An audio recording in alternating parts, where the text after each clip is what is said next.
Songket Aceh Terikat Tradisi. Saat ini saya sedang berada di Gampung Kurungkale, Darussalam, Aceh Besar. Saya mengunjungi salah satu tempat produksi kerajinan tenun adat Aceh, yaitu Mutiara Songket. Mutiara Songket ada sejak tahun 2019. Tetapi Ibu Darliana telah membuat songket jauh sebelum ia menikah. Berbicara soal kain tradisional Aceh, maka tidak salah jika ingatan kita melayang ke zaman penjajahan dahulu. Songket Aceh dengan bangganya dikenakan para pejuang Aceh. Di sana dilengkapi dengan beragam ornamen sehingga menambah anggun tampilannya. Ada yang ditenun dengan motif kaligrafi, membentuk bacaan kalimat La ilaha illallah yang artinya tiada Tuhan selain Allah. Inilah yang dinilai menjadi letak kekuatan kain tersebut, membangkitkan semangat rakyat Aceh yang memegang keyakinan sebagai Muslim. Kain tradisional Aceh dikabarkan telah lahir sejak ratusan tahun silam.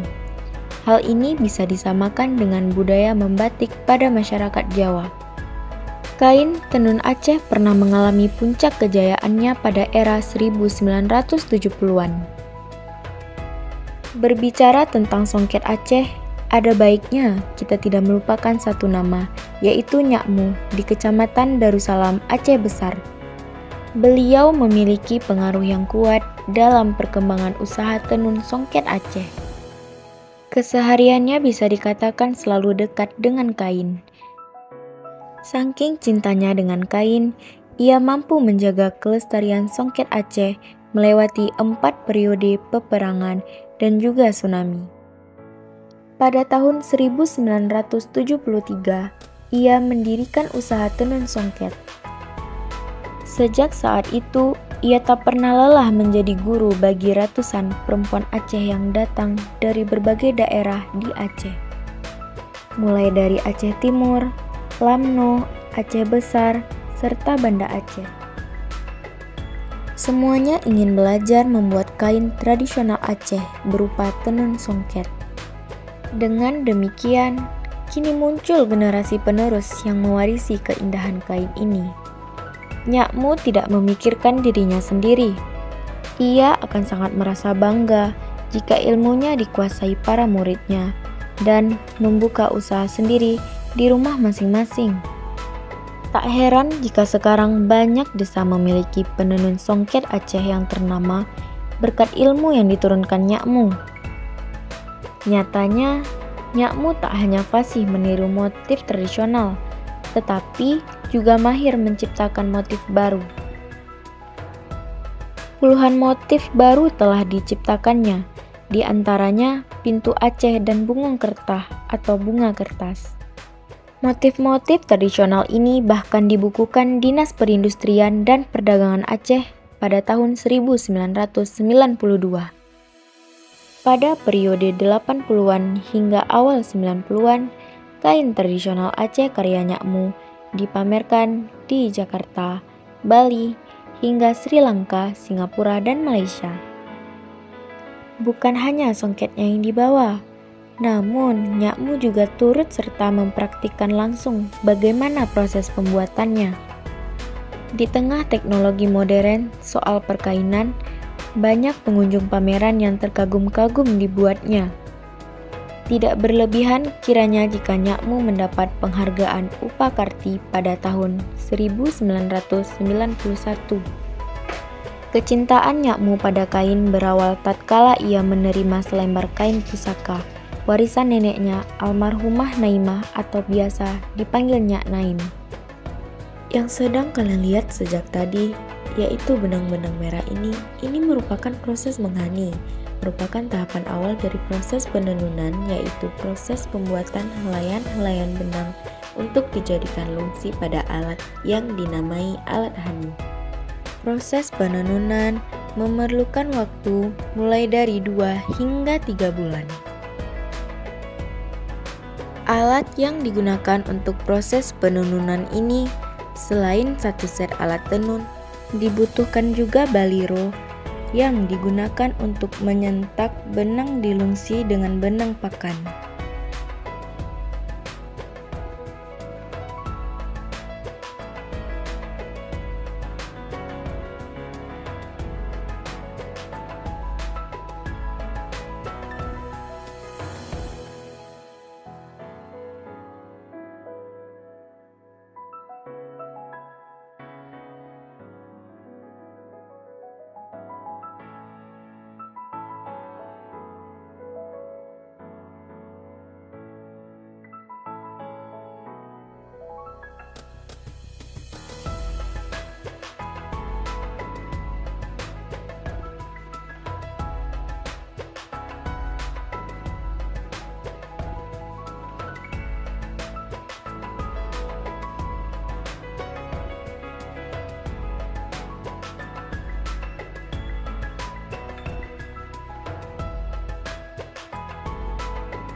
Tempat produksi kain tenun yang saya kunjungi ini juga termasuk tempat usaha yang sudah sangat terkenal hingga ke mancanegara.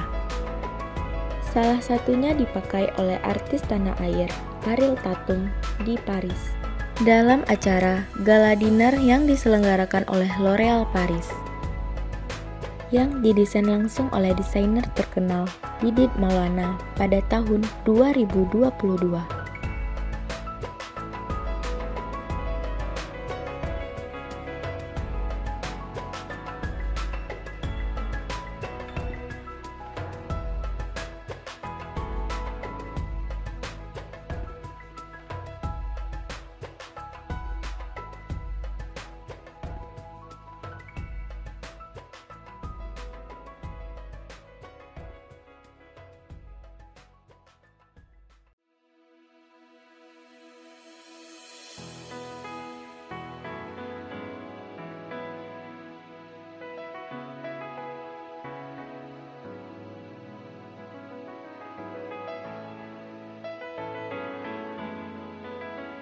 Selanjutnya kita akan melihat beberapa kain yang telah dibuat.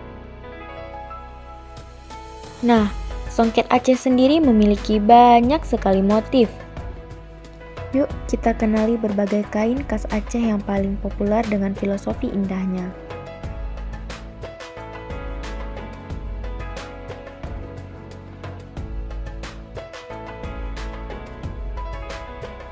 Yang pertama ada motif Bungong Kalimah.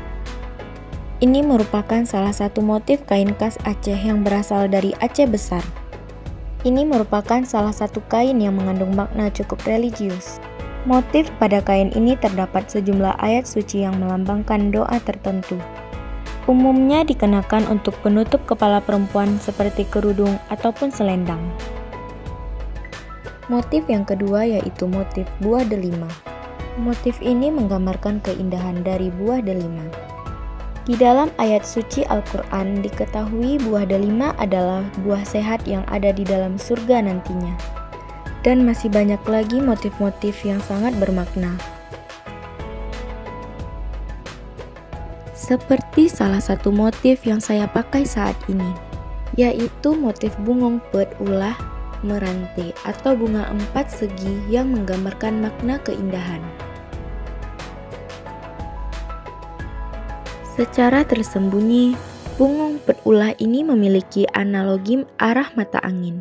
Dengan pesan, kemanapun manusia menghadap, di sanalah sang Khalik berada.